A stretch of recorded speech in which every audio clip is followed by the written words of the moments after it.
Now on the news at noon, bomb units back on scene here where the gunman apparently burned his home and then killed 9 people.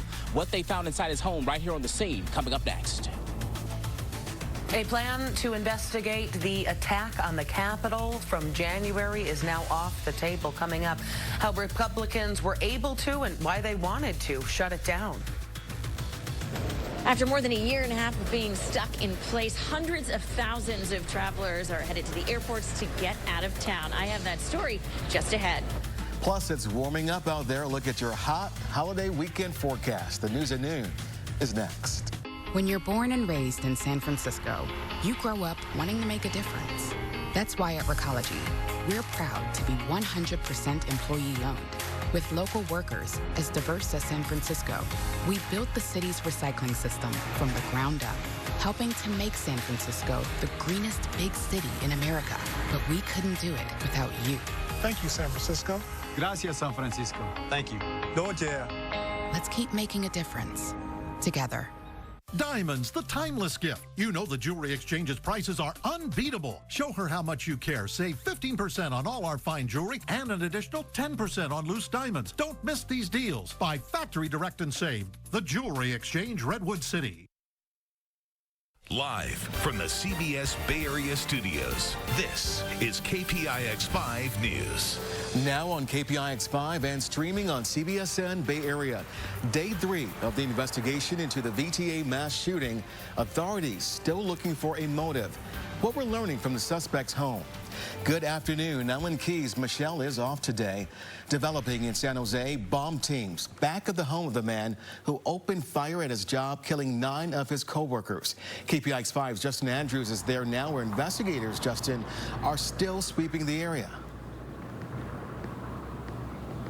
Yes, they are. They've been sweeping this area for several hours at this point. We are right here at the home of that gunman. You can see, you really can't see because his fire truck is in the way, but detectives are right here. We were just told minutes ago that the bomb unit says it found a suspicious device. They will be doing everything that they can to make sure that device does not harm anyone. But again, they have been out on this scene for hours to make sure that the public is not in any danger.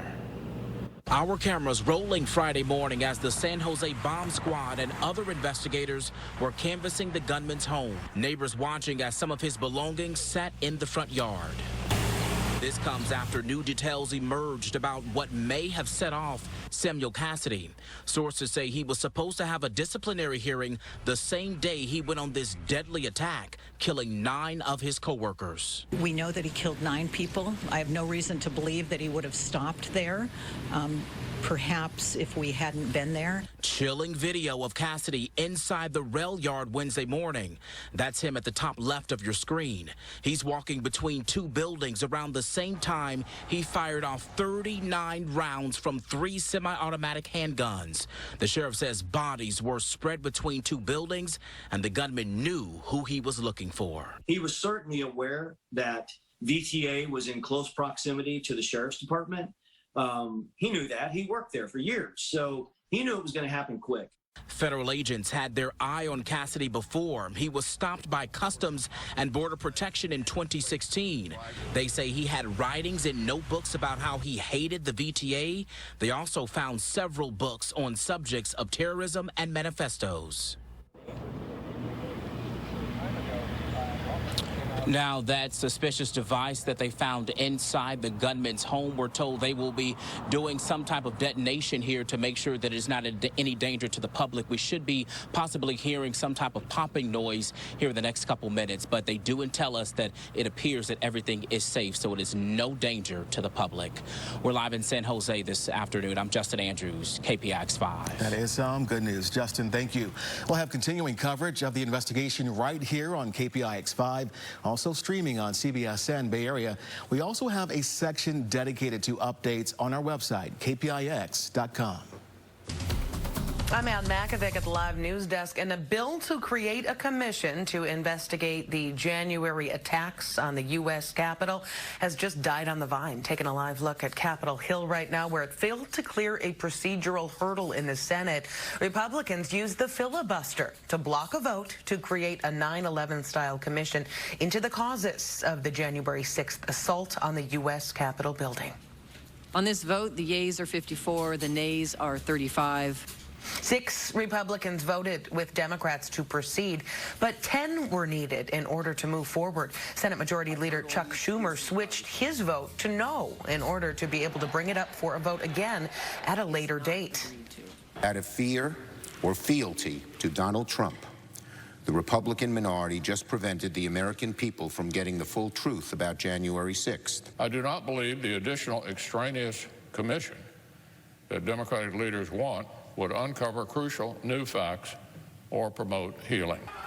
More than 140 people were injured in the storming when a mob of angry Trump supporters overran the Capitol as Congress was counting the electoral votes. 5 people died either during or right after the event. Many Republicans were afraid, though, that this commission would cast a shadow over the 2022 elections when they're hoping to regain control of both houses of Congress. Len.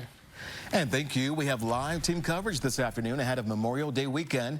We're watching the roads and Bay Area airports, but we begin with meteorologist Mary Lee and the weekend warm-up.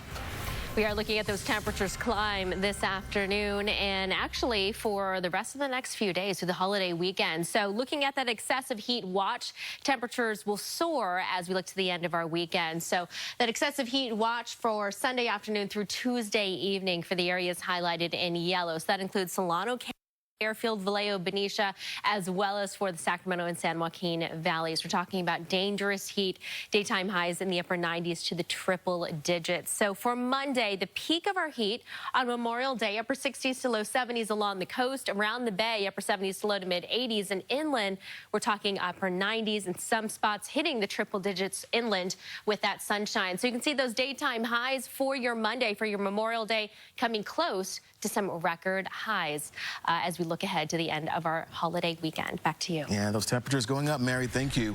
Going live now to the Bay Bridge. Traffic picking up on this Friday. Let's get to our Gianna Franco now with a look at the expected traffic rush this weekend.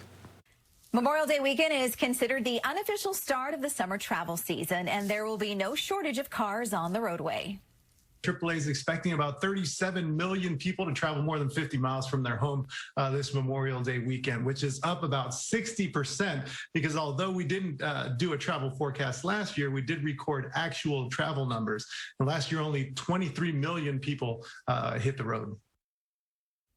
Now, that's still down about 13% when compared to pre-pandemic travel numbers. So if you do plan on heading out and hitting the roadways, timing is everything. If you're mixing in with that traffic with people getting off of work, and that's when you start your travel, that'll be likely when you hit the most traffic and could end up, spending double the amount of time that you would typically on those roadways. So here are some of the freeways that will likely see the most congestion, especially this afternoon. If you're headed on 80 to and from Tahoe, also 101 heading to and from Gilroy, I-580 heading to and from Tracy. If you're trying to get to I-5 itself will be busy to and from Southern California. And of course, the Bay Bridge and Golden Gate bridges will likely see extra busy conditions this afternoon. And in case you're wondering, some of the hot spots for Memorial Day weekend will be Las Vegas, San Diego, Los Angeles, Monterey, and Sacramento. And if you're coming home on Monday, make sure you plan ahead, as Monday afternoon will be one of the busiest travel times for that return home traffic. It's been a busy few hours now with crowds at the Oakland airport. KPIX 5's Emily Turner was there as people showed up early, ready to fly. Just in case you haven't seen the inside of an airport in more than a year, this is what it looks like as a reminder, and it actually looks a whole lot different than it did just a few months ago. Take a look. Crowds are back, and this is small compared to how it was this morning.